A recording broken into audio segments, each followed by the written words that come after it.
Welcome to episode 25 of the CVD podcast. Yeah, we're already at episode 25, and I'm absolutely loving this. I'm your host, Adam Beaumier, and today's episode features Heather Sweeney. Heather is a mental fitness coach, a nurse, a mom, and an overall incredible human being. Her story is very, very relatable. It did not take us long to find out that we had so much in common. And I think you're going to relate to a lot of what she says as well. Heather grew up in a household where things weren't really talked about and things were not handed to her, but she kind of chose the easy route. So the first 30 years of her life, she just did the things that she was familiar with. And she never gave herself a chance to fail at anything because she chose the things that she knew that she was good enough at, that the chance to fail was almost zero. So she spent 30 years of her life doing this. She was in financial services for about 13 years. And it wasn't until she was in her 30s that she said to herself, man, I've thought of being in nursing. I thought of being a nurse. I've thought of being in healthcare for so long, but I keep just finding ways to avoid it. But I want to do this for me. I really do want to do this for me. I've lived this life that I think that I'm supposed to live, that the life that other people want me to live. And there's just something missing. There's not alignment like I think there should be.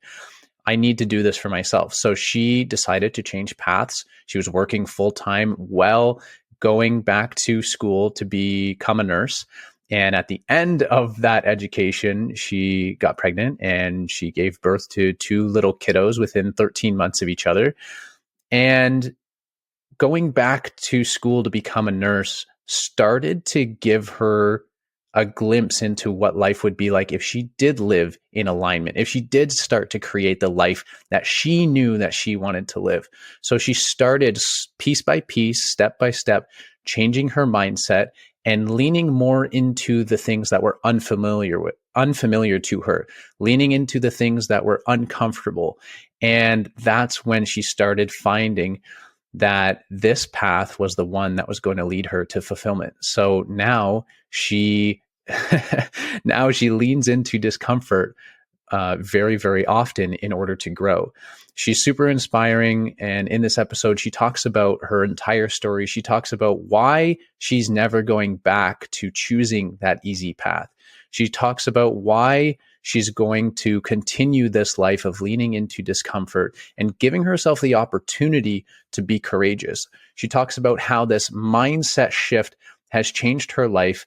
And now with her two little kiddos growing up, how she's integrating it into being a parent. Like I said, Heather's story is very relatable. It's very inspiring. And if you enjoy it, please consider leaving us a review because it will definitely support the show. And we would absolutely love to hear what you think. All right, enjoy. All right, welcome back to another episode of the CVD podcast. I'm here with Heather Sweeney. Heather, I'm super happy to have you on. I'm very happy to be here. I feel like this is a long time coming. It is. It really is. I mean, we haven't been friends for too long, but when we connected, we were like, holy shit, we have so much in common. It's ridiculous. Yes.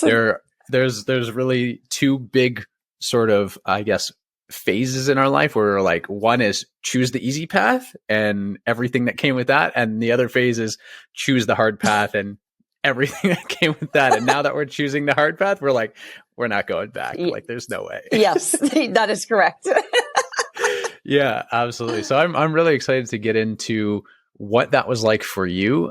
Because again, like when we chatted for the first time, we had a lot in common and there were a lot of commonalities. So I'm really excited to learn more about you and to dig more into what both of those phases were like and are like in your life. So let me just start off. I'll just read a quick little bio about you and then we'll get into things. So and for everybody listening, all the links, of course, are in the description. So if you want to find out more about Heather, made it super easy for you. Just click the links and you'll be able to find everything you want to know.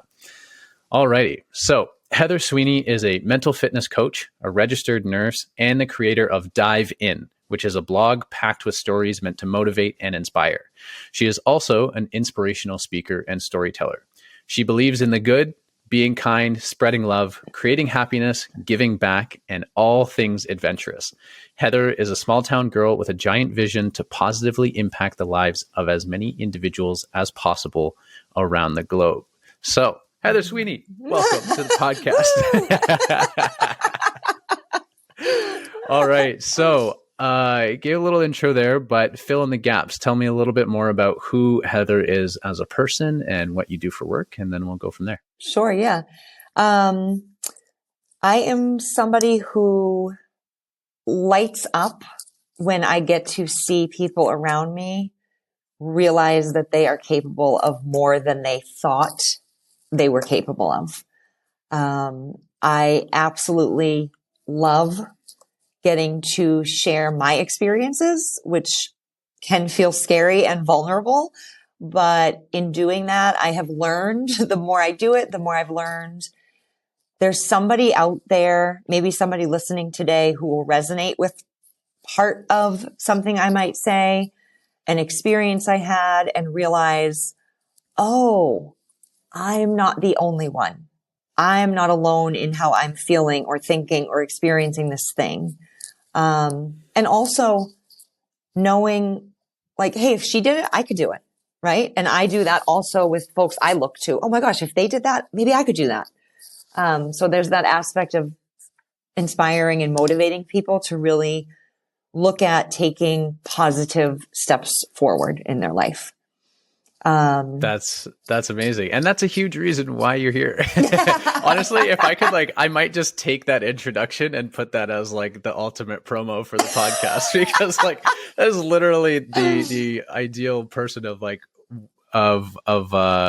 comfort via discomfort guest, somebody who is just really trying to inspire people, and the whole if I can see it, I can be it. That's a huge value of the podcast, and obviously you very much meet that. So I'm super happy to have you here. Tell me a little bit more about what you do for work, because I read out I feel like a long list of things that you do. Yes. Well, variety is the spice of life, right? So I am a mental fitness coach. What does that mean? So that means that I get to empower individuals by teaching them tools they can use proactively every day of their life to help take back a feeling of control, to help reduce stress levels, reduce anxiety, overwhelm, gain mental clarity, gain energy, and ultimately leave them experiencing better days more often than not. This work that I get to do in this space of mental fitness or mindset is never, ever, ever about perfection. And I think we're going to talk a little bit about our experiences with perfection, but that is absolutely not the name of this game. This is all about progress, heightened awareness of self and your surroundings, and realizing you are only human. We are all only human. Some days will be better than others, but if we can make every day just a little bit better and improve that experience just a little bit, I'm here for that. That's the goal. Often I'll describe the work I do by using what clients have told me. And that is, they'll say often, Heather, I came to you and I felt this sense of chaos in my life. I felt like I wasn't focused. I was distracted at work. I was rushing. I was stressed. I was anxious. I was overwhelmed. I had no clarity. And at some point in this process with you, or by the end, I feel much more in control and much more calm. And those are two very different feelings. So again, I'm somebody that just loves to unlock that potential in people so that they get to feel that and know, oh my God, this is possible. Yeah. And those moments are huge. This is possible. It's okay. It is possible for me to really kind of sift through the chaos and to connect some of the dots and to be proactive about it. I think that's a really important word that you used, that oftentimes, especially with how fast the world is changing nowadays and how much we feel that we have to keep up with stuff, that the word proactive is even more important, because sometimes I think that when it comes to mental health, a lot of times people may think that they are being reactive and they're kind of falling behind. Yes. I don't disagree with you. In fact, in my experience, treatment for something, whether that's your mental or your physical health, that is a reaction, if you will, to a situation that has already occurred, right? So here's this thing that's presented, this symptom, this illness, this mental illness perhaps, and now I need to treat that. That is a reactive approach. With mental fitness and mindset work, everything is about, let's get ahead of everything. Let's do what we can now to sort of front load so that, for example, let's practice 4x4 breathing on a regular Monday when I'm calm and good, right? When I maybe don't need it as much, so that when I do need it, because life is freaking crazy that day, my body's like, oh, I have this thing I can do. I'm just going to breathe for a minute. So we start to practice ahead. We proactively lean in. We train instead of treat. We coach instead of counsel. So there's really some differences in the approach. Yeah, absolutely. And I think, even when you've just said that little piece there, it just makes me reflect a little bit. And the immediate thought is that I've gone through phases in my life where I've been like super dedicated to personal development, like my morning routine, for example, where I'm doing gratitude journaling and breathing and fitness and affirmations and stuff like that. And then phases where I don't. And it's oftentimes the phases where I'm like, yeah, I don't really need this, where I stop doing it. And then I tend to wait until there's a phase in my life where something happens. And I'm like, okay, shit, I really do need to do this.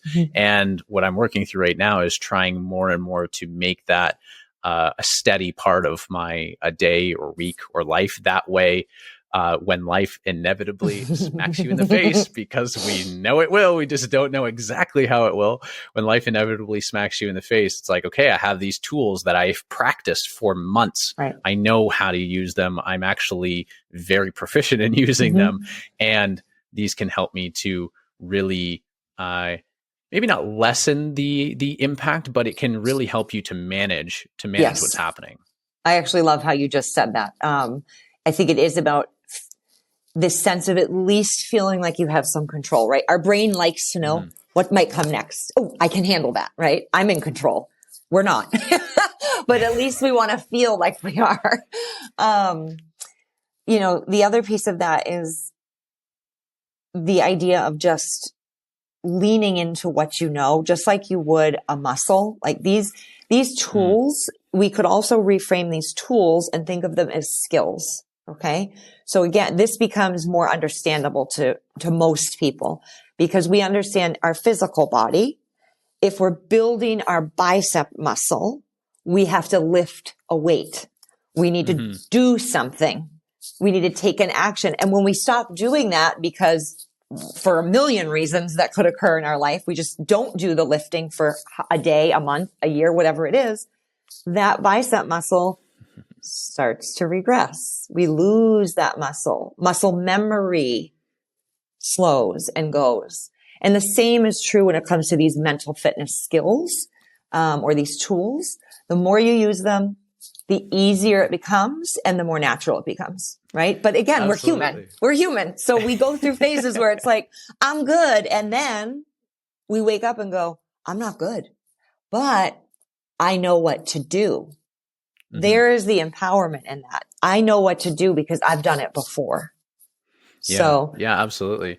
I love the analogy that you used. And what's funny enough, not that we already have found so many things in common. Literally like 4 years ago when I started doing this comfort stuff, that was one of the exact analogies that I used. I said, like, if you all of a sudden try to lift a 50-pound dumbbell, but you've never worked out, you're not going to be able to lift it. Like if life presents you with that big of a problem, you're not going to be able to lift it. And it's the same thing with your mind. Like you need to be training your mind like a muscle so that when life inevitably puts these challenges in front of you, you are more equipped to be able to handle them. Absolutely.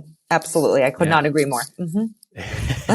Amazing. And so on top of mental fitness coach, you're also a registered nurse and a speaker.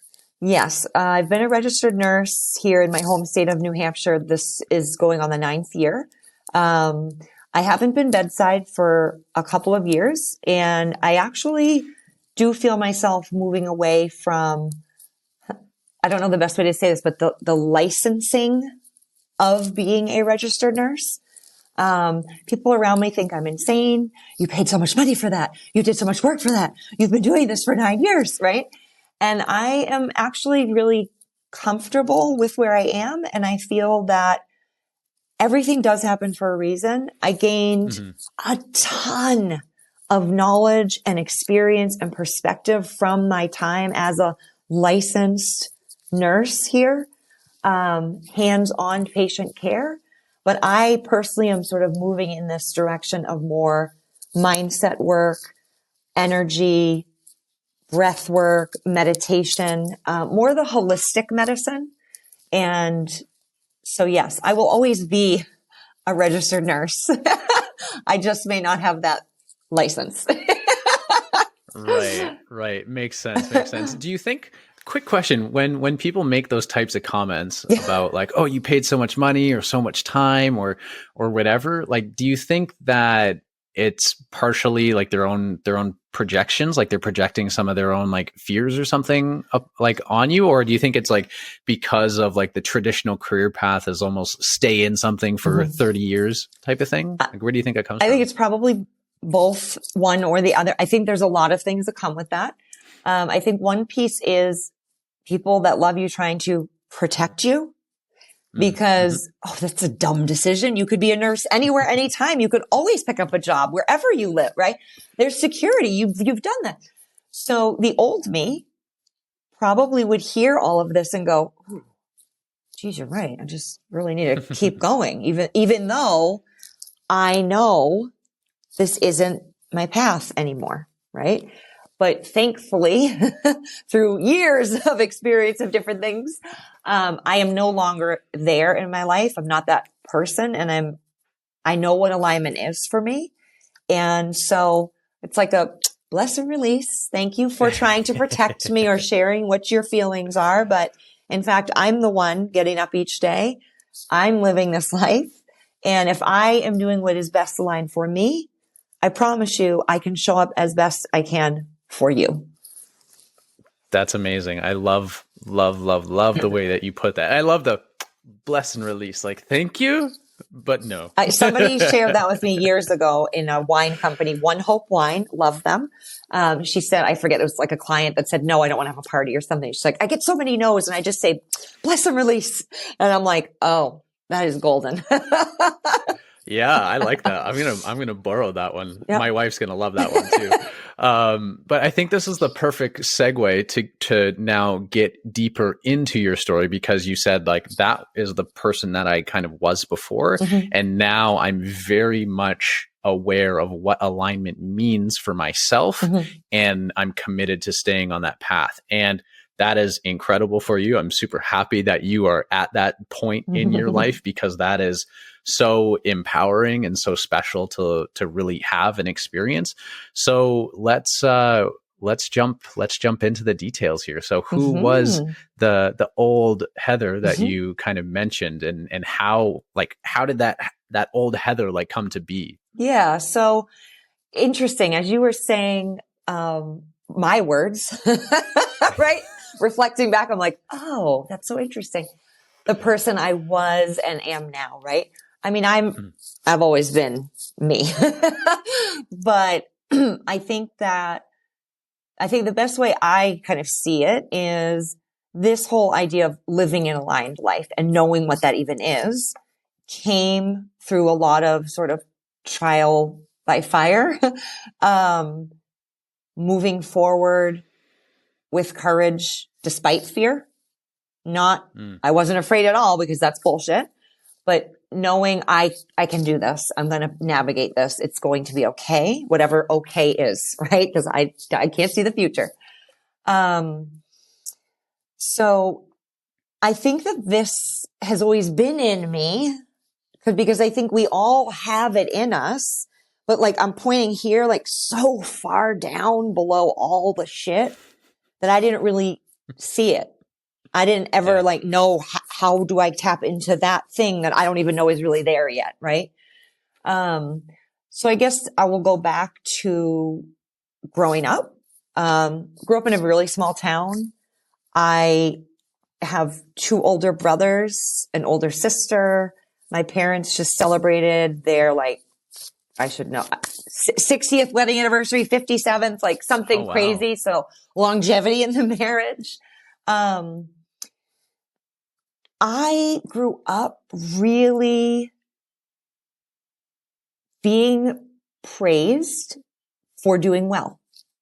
That's Mm-hmm. probably the best way to explain this, or the way that could resonate, right?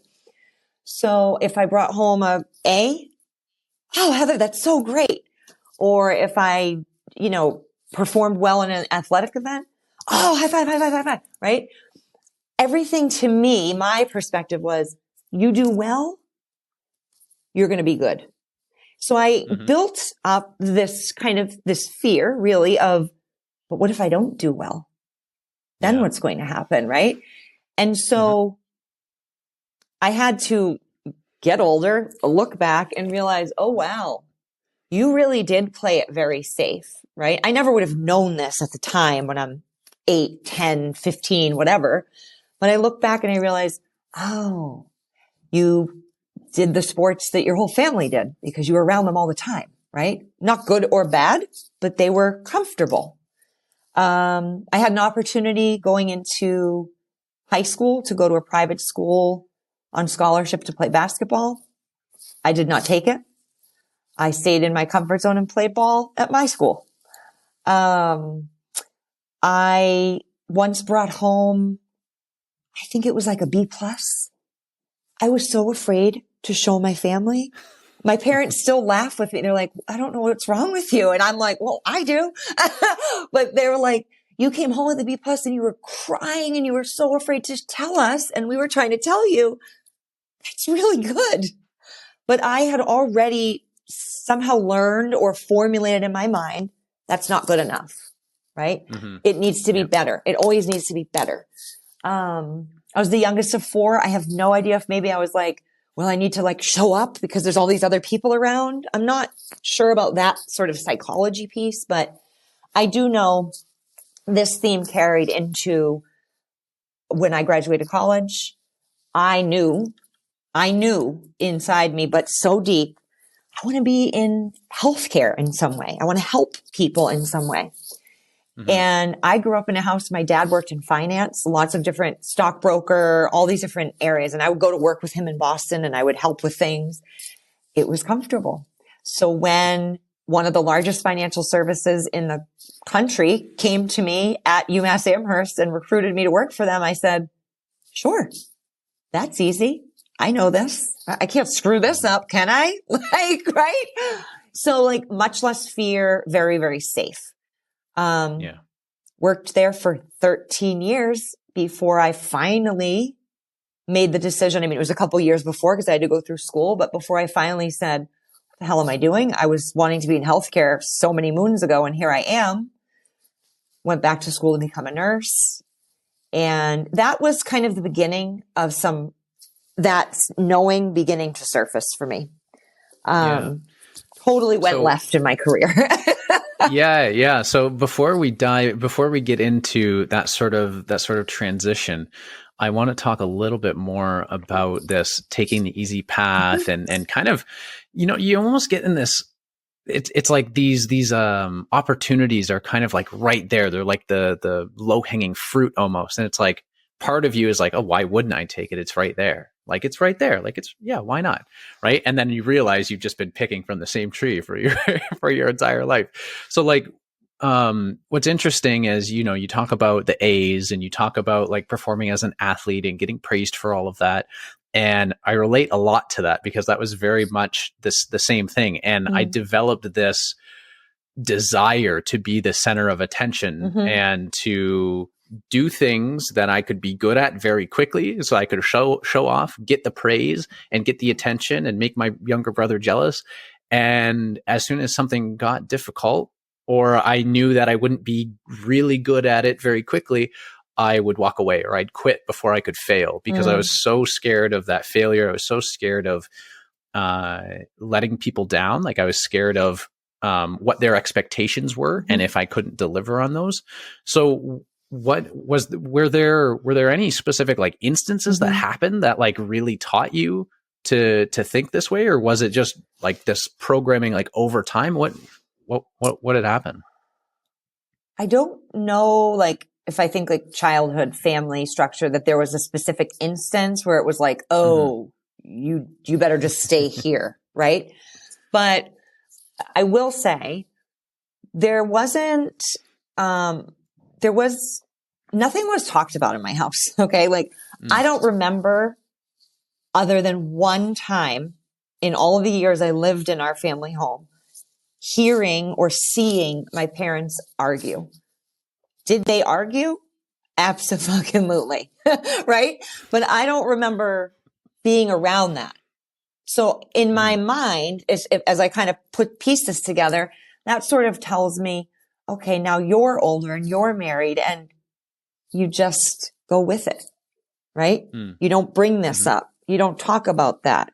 You let things sort of go. Right? And so I think that's the best connection I can draw to like family childhood experiences. I will say I'm extremely persistent. So for me, this played out, I think, a little bit differently. Okay. I didn't find myself committing to things and then dropping out because I was afraid I would fail. It was more, I really only would commit to things that I already knew. I'll be pretty good at that. I don't even need to be great, but I'm like competent enough that there's not going to be a shining light on me to say, oh, she really just screwed that up. Like I didn't want to be that person. I didn't want that attention. I had no idea. I had no tools or experience in what do you even do with that? So I was much more comfortable to just be there, kind of not a center of attention at times, but sort of to the side. Yeah, right. And that makes sense. I mean, there's still that like fear of failing there, but it's like, okay, but it's not like, oh, I'm going to quit before I can fail. It's like, I'm going to choose things that the chance of failing is just really low. I'm not even going to give myself an opportunity to fail. That's what's really unfortunate about that. Yeah. Yeah. And I think, like I said, I can relate to that. I'm sure that there are a lot of, children that can potentially relate to that as well, because there is, a lot of praise for doing things well. Yeah. And what's really interesting is that this, seeing it happen with your parents without like seeing them never argue, for example, like led into then your adult life, and you're like, oh, this is what I should model. Like I should be living this as well. So like when you were in financial services, like did you get married while you're in financial services, or was it later on? Like, yep. I got married while I was in that career. I was in that career 13 years. So yes. Gotcha. Yep. And then take me through a little bit of how that started changing. Cause you said like, as you got into nursing, that started to change. So what was it about being in financial services? Was there a specific instance, or was this just like a thought that just was in your head over and over again, being like, the healthcare industry, the healthcare, nursing, like what was it that started to change your mindset? Yeah, I actually had a very distinct moment. After we were done our training period, before we could go on the floor, as they say, and work with clients. So day one, I had a cube mate. He was right over the wall. Dan, we're still sort of connected, and he may or may not remember this, but I do remember saying to him, I don't even know why I'm here. I should have just gone into healthcare. I already knew, right? But here I was. I also knew I was real safe. I got some paychecks coming that were going to be real nice. A lot of opportunity, great benefits. This American dream, right? Everything's fallen. Everything just packaged up nicely, real cozy, right? And so that led to, him and I joked about it over the years, and it led me down this path of like, okay, let me create this life that I'm supposed to have. I have a great job. Now I found this person.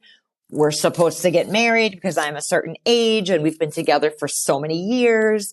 Well, obviously we're supposed to have children now. This is how the household is supposed to operate.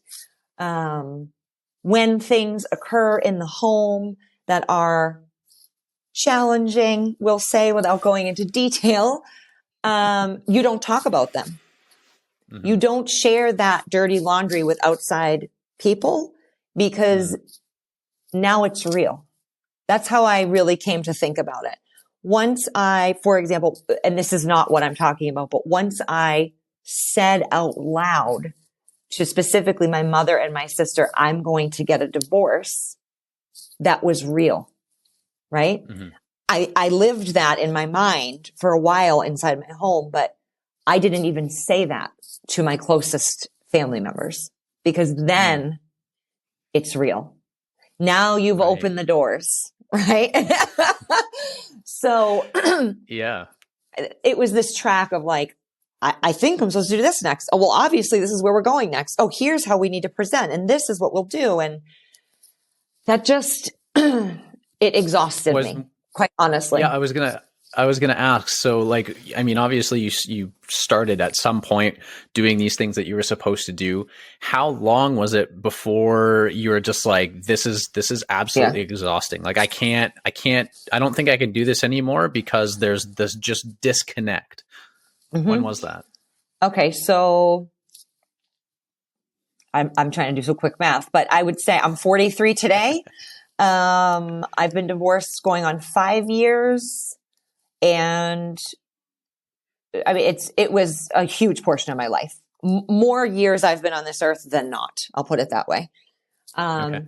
And I'll come back to where we were, I think, kind of going here. But the tipping point where that knowing began to come up a bit was when I made the decision to go back to school to become a nurse. Because like I have now, when I want to move away from that license, I have, at that point, people around me, specifically family, friends as well, but more family, really adamant that this was a stupid decision. This is stupid. You are making amazing money. Imagine where you could be in this company in 10 years. Imagine where your family could be. Imagine the home you could have. Like all of these things that are not good or bad, but for me personally, that is not what life is about for me. And I just decided like, God damn it, I'm an adult. I'm past that in my life and I'm actually going to do this. I'm going to do this. And this is for me. And I know I'm supposed to be here. I don't know where it's going to lead me, but this is happening. So that would probably be one of the first defining ripping off the Band-Aid moments of, I'm going to stand in my own voice. Yeah. And this was in your early 30s? This was in my early 30s. Yes. Yeah. Yep. So your early 30s was the first time where you're like, okay, I have to do this. I have to do this for me. Like this is, I'm fed up. I have enough. So once you started to make that decision, I'm assuming you had to go back to school for a couple of years. Were you working and going to school at the same time? I worked a full-time job, sometimes more than 40 hours. I went through a program locally here, which was the only true evening and weekend program. So kind of funny, kind of sad.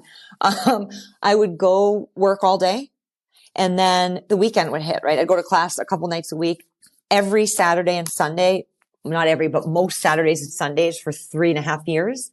I was in a hospital doing clinical rounds. So I was working 8 hours at least there working, right? Monday rolls around. I come back to work. Our team gets on a call. What did everybody do this weekend? Oh, we went skiing. Oh, we did this. And I was so afraid to tell anybody what I was doing because I thought, oh, wow, Jesus, if they know that I'm going to school for this completely different career, who is going to support that here? Clearly that's a sign I'm not sticking around. So I would get on these calls and be like, oh yeah, it was a great weekend. Yeah, we just hung out. Meanwhile, I'm like, holy shit, I've worked like I haven't stopped, you know? Yeah. So at that point, did you feel like you could talk to anybody about what you were doing? My family knew, my closest friends knew. It was more like in that work environment where I was like, I need to just keep this under wraps because there was the what if I actually realize I hate this and I want to stay where I am, right? What if I realize that? Well, I've opened the door now. So how am I going to fix this? if I say it out loud to my work people, it's real. Yeah. Yeah. All kinds of questions come in. So I was very careful just in that space. Otherwise, I mean, everybody around me personally, they knew what I was doing.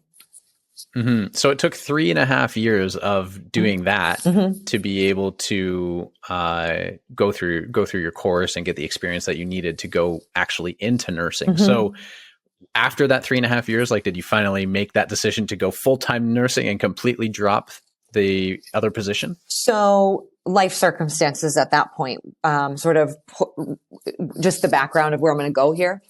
I graduated a week early. I didn't graduate officially, but I completed my work a week early because I actually was pregnant with my son who's about to turn 10. So I took maternity leave from the job I had, knowing I wasn't going back. And instead of not going back to stay home with my child, that was the marker where I transitioned careers completely. So I actually worked per diem for the first, really most of my career was per diem, although I was doing sometimes close to full-time hours. But that gave me the flexibility I worked nights when I have a daughter now as well. They're just 13 months apart. So I would work overnights, come home. Sometimes the sitter would call out. So my then husband would go to work. I was home having worked all night, 2 babies, 0 sleep, no support. Just like, what am I doing? But, oh my goodness. But wow. even then, knowing you're on the right path here, it's going to take, like anything new, right? And again, you just go to the simplest example of lifting a weight. Like anything new, it takes a little bit of time to figure it out and get your footing, right? And then you get the rhythm. You make sense of things. You make decisions as you move. So yeah, I wasn't full time, but I was married and there was income. So it was a little bit of a different scenario then. Yeah. Well, and it's interesting that you mention that it does take some time, and like obviously because when you tell that story of like, oh, it was exhausting for me not to live like in alignment. It was exhausting for me to do all the things that I was supposed to do and not do the things that I wanted to do. But then when you describe your transition into nursing, it also sounds exhausting. But was it the same type of exhausting, or was there a difference there? No, the difference was I got to wake up each day and know I'm going to go do work that I really want to be doing, right? I know I'm making an impact. I know I've wanted this for so long and now I'm here. So be right here, dig into this and see where it leads you. So even now there's days where I'm like, oh my gosh, I'm so tired, but it's the difference. This is the best way I can describe this. There were moments prior to getting divorced, prior to switching careers, when I was doing all the things I felt I should be doing, right? Again, not right, wrong. This isn't like a judgment thing. It's just like, oh my God, what the fuck was I doing? There were moments that the way I describe it, like I couldn't breathe. That's how I felt. I just felt like I couldn't breathe. Like I was just trapped. And that leads to I guess the description is I was exhausted, right? I felt like I was just like, I cannot breathe. There's not enough air. How do I get out? I don't know. And me transitioning careers was me sort of beginning to crawl and find my way out of that. Yeah, that's really interesting. And what's again, the commonalities are so interesting, because like when you said that even now, like when you're there's obviously still a lot of work to do, and there are times where you're tired. But lately, over the past like 6 months or so, I've been doing things that are in a lot more in alignment with what I want to do and the person that I want to become. And I've said to my wife, like at the end of the day, I'm like, I'm tired, but fuck, I love this. Like I'm tired, but like, I don't feel like I'm working. Like, is that the type of feeling that you have as well with this? Yeah. So I think tired is better than exhausted, right? Maybe that's a better descriptor now versus before. I do align with you on that. I have days, really honestly, this past weekend, I did a training for 2 days. I participated in a charity event last night. last week I was explaining earlier, a lot of creativity and speaking and workshops. And so all of that takes energy, right? That is work, but it's aligned work. And so when I'm tired at night, it's like, I'm tired. Like you said, I'm tired, but man, it feels good. Right. Or let me put it this way. It feels better. It feels better. And to me, it feels good and it feels right. Yeah. Yeah. Cause like I was working as a consultant for like a year and a half, and we were working, 10 to 14-hour days. This was through 2020 and 2021. And it wasn't a great environment. And that type of tired was more like, I was like, I don't know how much more I can take. Right. Versus this tired is so different. So this is just triggering for me. Okay. Yeah. World Health Organization 2019 defines burnout as a syndrome resulting from essentially stress that has not been successfully managed, in their definition, in the workplace. I'm going to extend that to life. Okay. Resulting in feelings of depleted energy, fatigue, exhaustion. So I think in our examples, when we're doing this work that's just, oh my God, I'm exhausted, that I do believe feeds back to stress. There's a level of stress that comes with that. And in this world of alignment, yeah, there's stress. There's going to be stress. It's a good thing for us, but we're able to live more often in that space that's a bit calmer, less fatigue, and not get to the place of I'm exhausted or AKA burned out. Does that make sense? Absolutely. And I think 100%. And I think it goes back to what you were saying earlier, where it's like, because we're living in alignment, and correct me if I'm wrong, but this is sort of partially my perspective, and I'm wondering if you feel the same way. It's like, because I live in alignment, I definitely feel more energized, but there's more willingness in me to do other things for my mental and physical health. So I start collecting these tools that will allow me to then navigate the chaos. So even when this stress gets chaotic, I'm more equipped and I'm more attached to my vision and my mission. So I'm like, it's okay. I'll manage this too. Yes. I'm thinking to myself, okay, because we keep saying we're living in this aligned life, right? So I'm imagining somebody listening, they're like, bullshit, right? Like, come on. Okay. Which, cool. Call my bullshit all day long. I'm going to call it right now. I think that I would just kind of reframe this a little bit for listeners to, at least from my experience, to understand for me, me living an aligned life does not come without challenges or roadblocks or twists and turns, right? But like you just said, Adam, you become more equipped with what I'll say is your tool belt of things you know you can lean into because you've learned them by trying them. So just like for me, I'm thinking of my back, right? My spine is not always straight. I need to go to the chiropractor often to get aligned. In my day to day, there's moments I have to kind of check myself and go, ooh, that's not fully aligned. Let me come back to center. So there's tools that I've gathered to let me do that. But for the listeners who are like, you guys are full of shit. Your everyday isn't perfect. No, you're right. It isn't. It is not. No, absolutely not. And that's a great distinction. And I think we're kind of off on a little tangent here, but that's totally fine, because I think it's really important is like the tools, at least that I've collected are partially from talking with incredible people like you and others. And it's also from trying a bunch of things that are outside my comfort zone to understand how things are going to challenge me, and then to try and learn more about myself and about life. So it comes from this willingness to push myself outside of my comfort zone, try new things, and just try to pay attention. And obviously, I don't choose every time that I'm outside of my comfort zone. Life will inevitably smack you in the face and put you there on its own. That's right. But it's like these experiences are what are sort of the caveat or the pathway to collecting these sort of different tools to make things a little bit more manageable. Definitely not perfect or anything like that. Like you said earlier, perfection is never the goal. No. It's progress, and it's managing that path that we're on, basically. Yes. Yeah. All right. So back to your story of transitioning to nursing.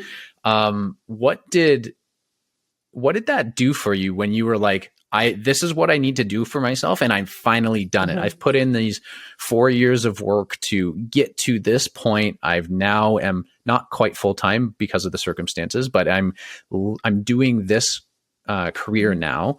Like, what did that do for you mentally, Mm-hmm. physically, emotionally? How did that change things? I think that number one, there's something I say often, and I believe this now because I've experienced it, but I'll say to folks, it's actually in my signature of my email at this point. The only limits that exist are the ones you create in your mind. It is time to break them. And for me, that was a moment of realizing I did this. I didn't know if I would get here, right? But I did this. I went past that barrier, that fake barrier or box that I had built. And so doing that opened me up to start wondering, what else could I maybe do that I don't think I can do just yet? I think it built confidence in me, because when we do things and experience them and then do that again over and over, we start to build the muscle that is confidence. We start to see, oh, I can do this. In fact, I've done it a few times now. It taught me that, like, again, reflecting back, because I think this is a distinction too. When you're in these moments in life, you're in it. You're trying to figure your shit out, right? You're on the ground. You're not looking at it from above. You're not able to gain the perspective that you gain later when you look back. Mm-hmm. So, looking back, I think that this lit a fire in me. And I really see it as the first step of me beginning to, in my own words, create the life that I knew I wanted. The life that I knew was for me, not for everybody around me, right? Not this show of, well, one way we're here because things are happening and we can't talk about it here. I'm to the point now, it's like, this is what you get. I'm here, I'm there, it doesn't matter. This is who you're going to get. Yeah. So yeah, confidence through experience, ripping off the Band-Aid, like I say, and just saying, like, let's see where we go here. Yeah. And that's really interesting. I mean, you say that it was the first step in you being like, oh, wow, like this is way more fulfilling. Like this feels a lot better than that life that I was living, that now you can see, because you're past the moments. You look back and you're like, that was definitely for other people. So now I know I got a taste of what it's like to do something for me. Mm-hmm. And now I'm going to start doing this more often because this is way better. Mm-hmm. And I feel like I'm actually living the life that I want to live. Mm-hmm. So obviously I'm assuming there was a number of decisions or a number of things that started sort of happening after that, mm-hmm. right? And one of the ones that you mentioned when we first talked was you choosing to get divorced. So mm-hmm. how like, take me through a little bit of that decision making, and why was it that this decision to go into nursing and this change in mindset, why did that lead to getting a divorce? I don't know that there was certainly much more that led to getting a divorce. Of course. But that was a defining moment, I think, for me personally, to realize you can make a change and you can work through new, different, difficult things, and come out feeling pretty good. Right. Mm-hmm. So there were a lot of different factors, but I think at the end of it all, my ex-husband and I live a mile apart at this point. We have 2 beautiful children. We are still very good friends. Like we fortunately navigated that difficult period of our lives of going through a divorce with 2 young kiddos, really, really well. And it's something I'm very, very proud of for both of us, because that was not easy. at all times, but it's possible. Mm-hmm. So I'm very proud of that. I again, the best way I can describe this is it came to the point for me where I was in our home and I felt like I couldn't breathe. I was not talking about a lot of things that were happening in the marriage. And that's nobody's fault. It's partly my own fault, right? I'm not sure I knew how to talk through situations that were going on at the time. What I knew was push it under the rug, get up tomorrow, put on a good face and keep moving. And I got very good at that. But there just came a point where I just said to myself, I'm not fucking doing this anymore. There comes a point, I think, where we all get to choose, and we can choose to do the same thing again. And we know where it's going to bring us. And if that's the choice you make, great. I wish you the best. But in this case, for me, it was the point I'm going to make this choice again, because I had made it many times to keep doing the same thing. And I just said, no, I'm not. In fact, when I called my mom and told her, I'll never forget this. I remember where I was standing. My kids were in the room, every detail. I said to her, Mom, I'm going to get divorced. And she basically said to me, no, you're going to fix this. And I said, finally, I stood in my own power and my own knowing. And I said to my mom, and I mean, I love her. I said, no, I'm actually going to choose to be happy. So when you can get your arms around that, let's talk. And again, that was a moment for me I will never forget, because I was nervous. This was my mom. I grew up in a family, you don't get divorced. You just move on. You make things work. You work through them, whatever it is. And here I was, like the black sheep, like, hey guys, just letting you know, I'm not following that. This is what's going to happen here. And here's why. So I do feel like that did take courage. And some people may not understand that, but for me, I was nervous to tell her. Of course. Yeah.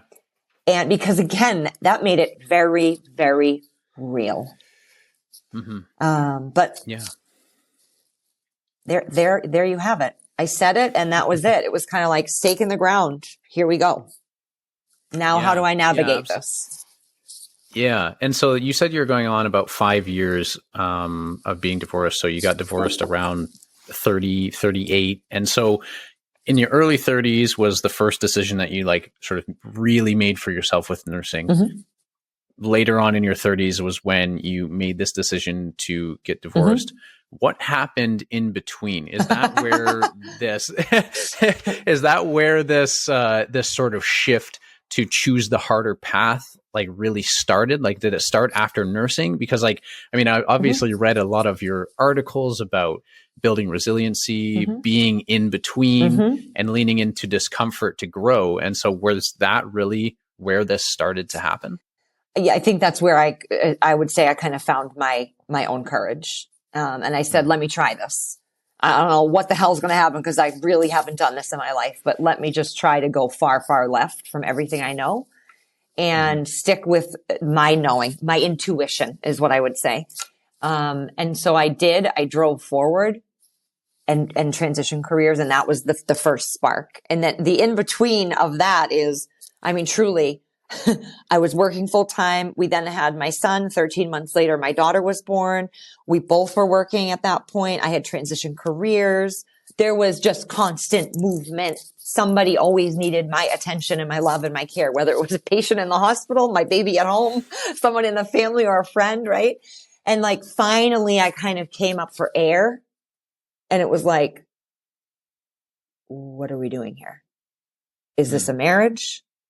Or are we more like real good friends? And we should really hold on to that. So there was some unraveling. There was a lot of unraveling, things that needed to be undone.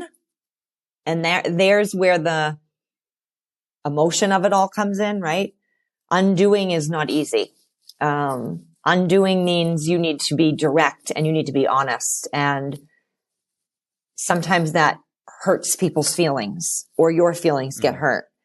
Ego steps into the front. You want to protect yourself. Well, it's you, it's not me.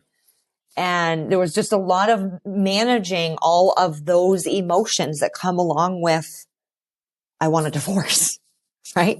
Because honestly, in my ex-husband's favor, if you will, he didn't ask me for this. I asked him.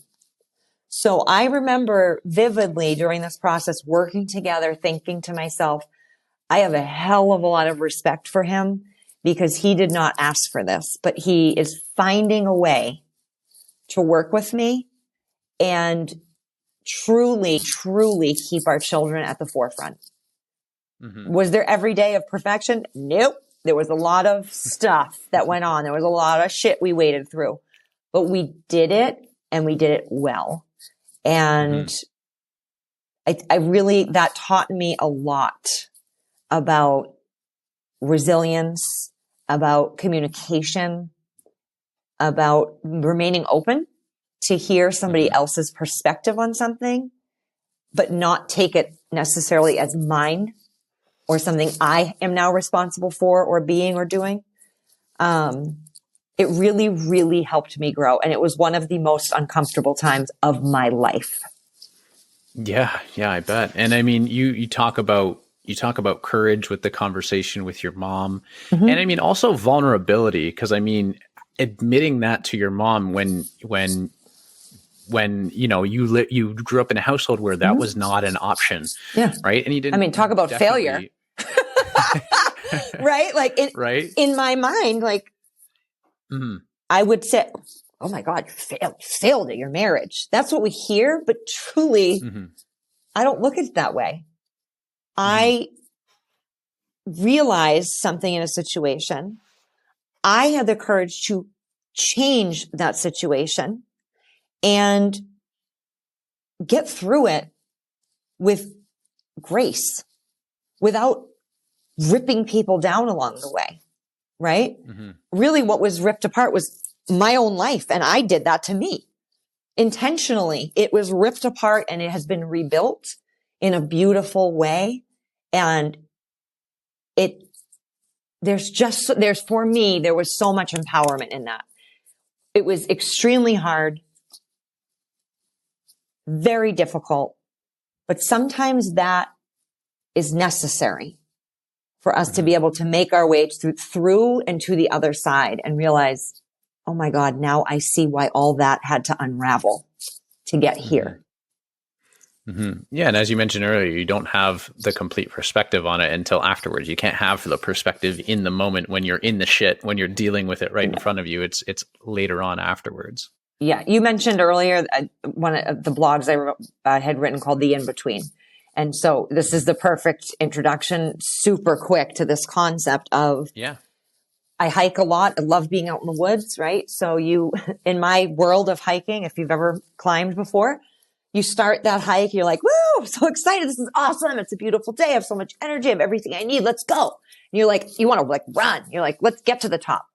And then like at some point you get up into the trees and you're like, everything kind of looks the same.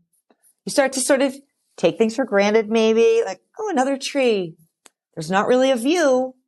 How far am I from that summit? Should I go down or should I go up? Because right here in the shit that I'm in, I don't really see the top. I'm wondering like, what am I doing here? Right? It's not that pretty. And then hopefully you keep going. You make the choice. I'm not going to go down. I'm going to go up and see where this takes me. And so you meander out of the trees and you hit the summit or the viewpoint and you're like, oh shit, this is amazing. This is why I just went through that. The switchbacks, the turns, the hills, the trees, right? This is what got me here. Oh, I would do that again in a heartbeat. But there's always going to be the in-between, right? And again, you get to choose. Do I want to keep going? Is this fucking worth it? Or not? I will 9 times out of 10 now choose, yep, hell yeah, let's go.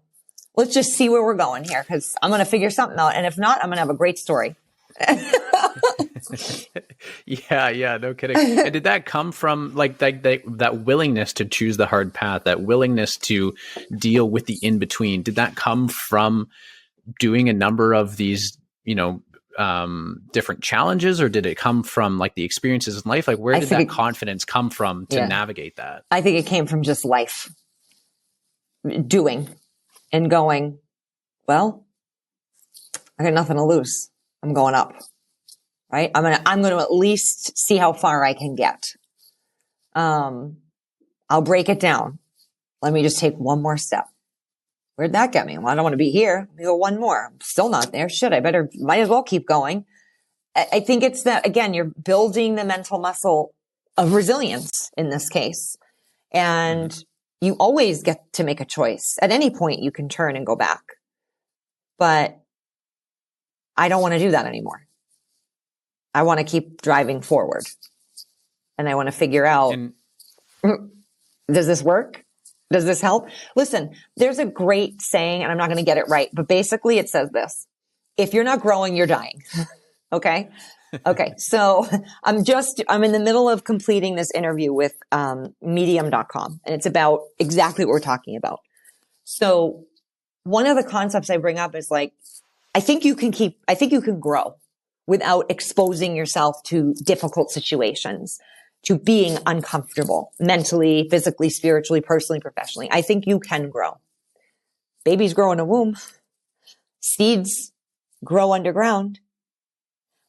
But your potential is limited if you're not willing to step outside of that box.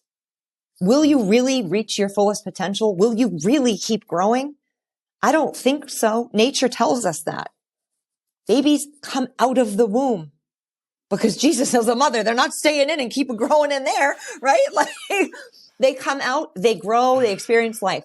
A seed that we plant sprouts up through the ground, and there's all kinds of risks and shit around it. But it finds its way and it blossoms and it grows, right? That's probably not the safest thing at first or the most comfortable place for that. So I do believe to really experience this life, it is so necessary just to dip your toe in at first and figure out, oh shit, I did that. I can do this. And then you find this momentum, you gain momentum and trust in yourself, and it just opens you up.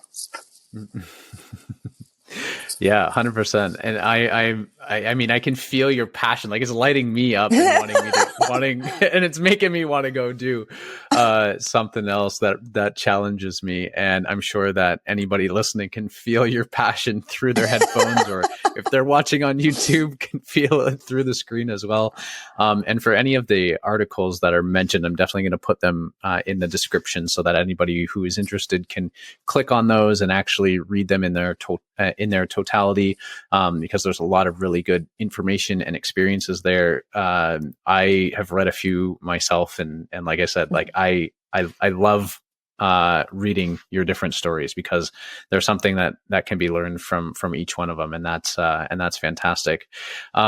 As just before we get into sort of wrapping up here, I wanted to take a couple minutes to have you tell me like some of the challenges that you're doing this year, because I know that you've really committed to stepping outside your comfort zone. So tell me a little bit more about that, and maybe some of the challenges or what's been the most challenging, whether it's been surprising or not. I want to learn a little bit more.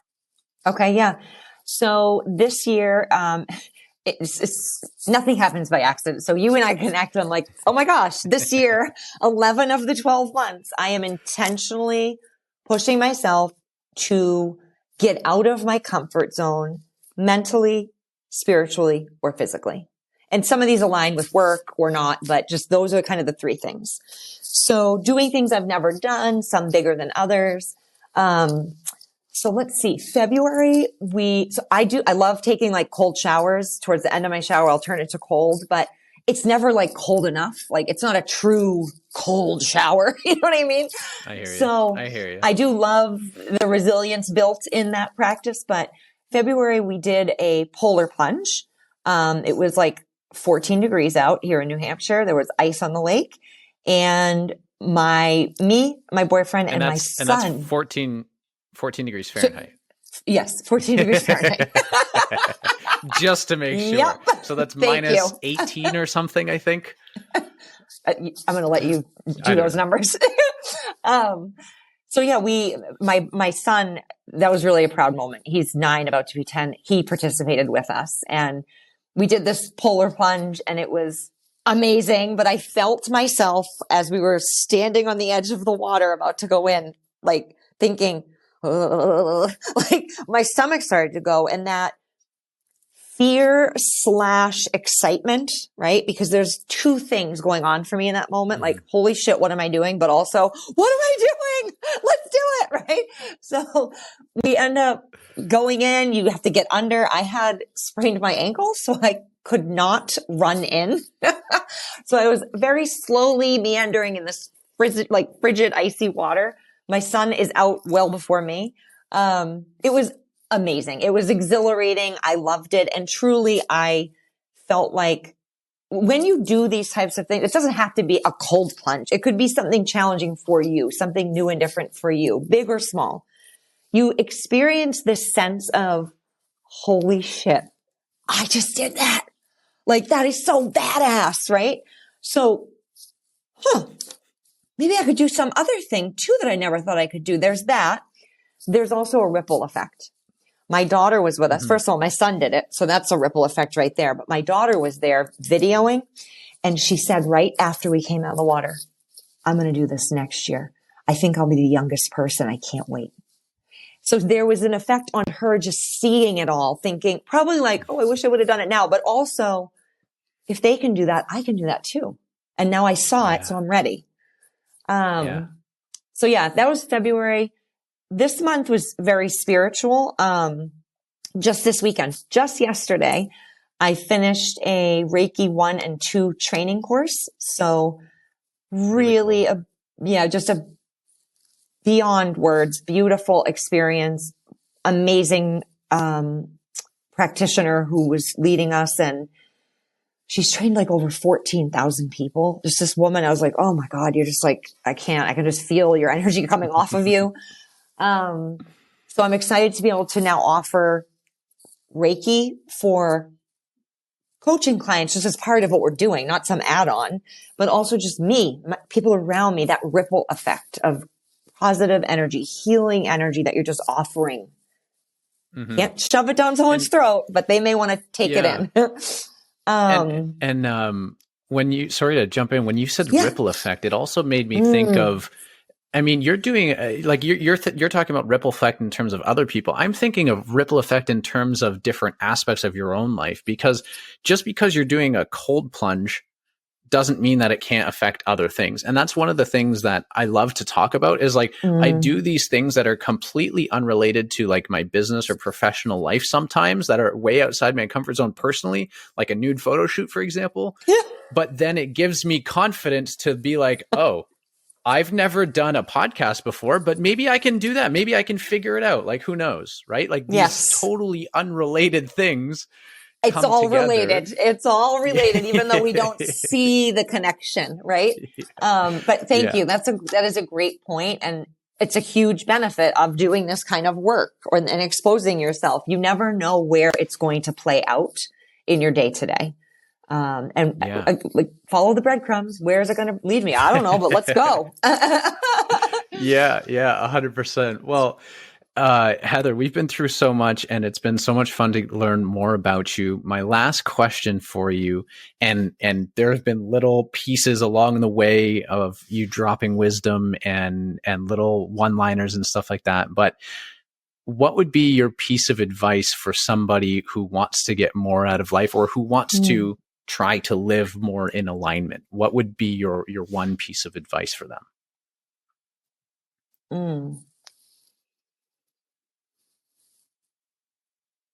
I think my one piece of advice for them would be to trust themselves. We have an inner knowing, but like for me, for many years, it was so far down. I could not even hear it if I had tried. So beginning to just listen to those little cues in your body that are telling you, go that way, right? Go do that. Instead of having to hear you need to do that, because that's what will happen if we don't hear it at first, right? Start to tune into your own intuition and trust yourself. You know what you need, but you need to be willing to pull it up and have the courage to move with that. Instead of just letting everyone around you take over all of that beautiful mental space and now sort of move you along. And I was going to say, if it is so buried down, like how it was for you, how do you start to like pull that out just a little bit? Because sometimes we hear these voices, but we don't necessarily trust ourselves to follow it. So how do we start to like pull that out just a little bit? I knew you were going to ask me this. I knew before you asked me. It's a great question.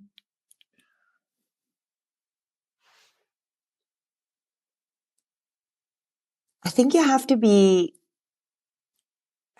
willing to try in like baby steps, baby, one step at a time, to explore this different place in yourself that you may not be connected to yet. If you're not even willing to try, you're never going to pick up on the intuition, right? It's never going to present for you because you're not even there to pick it up. You're not even present to it. So maybe a better way to say that is just to be willing to open yourself up just a crack in the beginning, and sort of know, or maybe you remind yourself, I am safe. I am loved. I am guided. May I listen to my inner knowing? Just maybe opening up and asking for a little bit of help along the way. I mean, this is all very intangible, so it's difficult for me to put it into words, right? Yeah. I like think that's once great you know, advice, once though, it clicks, once it clicks, you're there. Yeah, absolutely. I think I really do like your advice of like just open it up just a tiny crack. Like start to, because we do have these like little thoughts, even if it is buried, we do have these little thoughts of, oh, what about this? Or what if that? Like start tuning into those thoughts just a little bit more, and open yourself up just a crack by taking that one first step and then another step and another step. We don't need to be like vulnerability and courageousness doesn't need to be an all or nothing thing. It can be this little tiny crack that opens up that we start to take steps towards. That's right. Yes. And I think that's the most practical advice, guidance that I could offer. Just one crack at a time. Eventually you're going to be blown wide open. I love it. All right. Well, Heather, thank you so much for being on the Comfort by Discomfort podcast and sharing your story. As I said, all of the links to find Heather online will be below. Heather, I really appreciate you being here. Thank you for having me. This has been wonderful. And I hope whoever is listening finds even just one thing today that helps them to move forward in a really positive way. Yeah, me too. And I'm really excited to follow along your journey of discomfort this year. Yes, more to come. Yeah, absolutely. Well, we'll definitely stay in touch. Awesome. Thanks, Adam. Thank you so much for listening to today's episode. I hope you really enjoyed it and that it inspired you on your journey to living your best life. Now make sure to check out the show notes below for a rundown of today's show with all the important links, such as where to find the guest online and important resources that they may have mentioned. Also make sure to share this episode with a friend or family member and subscribe so you get the notifications when new episodes are released. I absolutely love hearing feedback from you guys, so I encourage you to share a review on the platform you're listening on and let me know what your biggest takeaway was from today's episode. Now it's time to go out and build the life of your dreams one step at a time. And remember, the only way to be comfortable is to be uncomfortable first.